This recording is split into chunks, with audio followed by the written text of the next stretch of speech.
সরকার আমিন আপনি লিখেছেন, আমি একজন স্টুডেন্ট, জাপানে পড়াশোনা করছি। জাপানের কালচার অনুযায়ী কারোর সাথে দেখা হলে বা কথা বলার সময় মাথা নিচের দিকে ঝুঁকানো লাগে।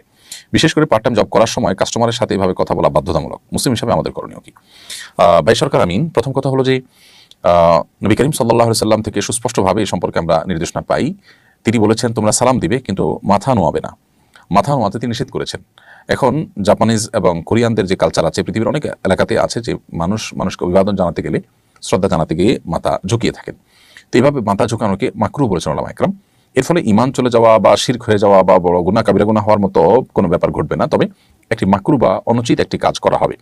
একান্ত নিরূপ অবস্থায় কেউ করলে এটি আশা করা যায় আল্লাহ তাআলা তাকে মাফ করবেন। তবে ধীরে ধীরে নিজের সীমাবদ্ধতার জায়গাটা, সেই জায়গা মানুষদেরকে বোঝানো দরকার যে আমার ধর্মীয় কারণে আমি তোমাকে রেসপেক্ট করি, সেটা অন্যভাবে মুচকি হাসি দিয়ে, তার কাজটাকে সিরিয়াসনেসের সাথে করার মাধ্যমে, কাস্টমারকে অন্য কোনোভাবে খুশি করে আমি চেষ্টা করবো তাকে কনভিন্স করার, কিন্তু সেই সাথে আমার যে সীমাবদ্ধতার জায়গাটা আছে সেটা তাকে বোঝানোর চেষ্টা করব। এটা হবে সবচাইতে উপযুক্ত এবং আমাদের মূল করণীয়।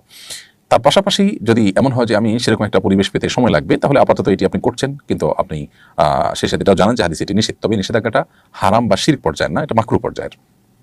আমরা অনেক প্রবাসী ভাইদের কথা জানি, জাপান বা কোরিয়ার, যারা তাদের সেখানকার মালিক বা উপরস্থ কর্তা ব্যক্তিদেরকে তারা বুঝিয়েছেন তাদের সীমাবদ্ধতার জায়গাটা। তো তারা অন্যভাবে একটু মাথা নোয়ান, একটু মাথা ঝোঁকান, কিন্তু অন্যদের মতো অতটা ভেঙে পড়েন না।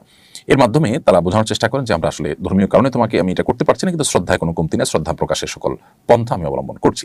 তো আপনি সম্ভব হলে সেই দিকে আপনি যাবেন এবং সম্ভব যেন হয় সেই চেষ্টা আপনার করতে হবে। তবে আপাতত আপনি এটা করলে যে আপনার বড় গুনাহ হবে তা নয়। প্রয়োজনে এ ধরনের জবের বাইরে আর কোন জব আছে যেখানে আপনাকে এরকম কাস্টমারের সাথে মাথা নুইয়ে আপনাকে শ্রদ্ধা জ্ঞাপন করতে হয় না? অফিস আদালতে নিজস্ব পরিসরে কলিগদেরকে বোঝায় নিলে তারা বুঝে যান এবং দেখা যায় যে তাদের সাথে সবসময় উঠা বসা হওয়ার ফলে আপনার সীমাবদ্ধ জায়গাটা বুঝবেন। কাস্টমার তো প্রতিদিন নিত্য নতুন আসেন, তাদেরকে বোঝানোটা কঠিন হয়। তো খোলাসা কথা হলো, এটি হারাম বা কবিরা গুনাহ না হলেও মাকরুহ হবে। অ্যাভয়েড করার বুদ্ধি এবং উপায় আমাদের বের করা উচিত। এই জন্য আসলে মুসলিম প্রধান দেশে বা ভূখণ্ডে থাকলে আমাদের দিনের অনেক বিষয়ে কম্প্রোমাইজ করতে হয় অনেক বেশি। আল্লাহ তাআলা আমাদেরকে হেদায়েতের উপরে, তাকওয়ার উপর টিকে থাকার তৌফিক দান করুন।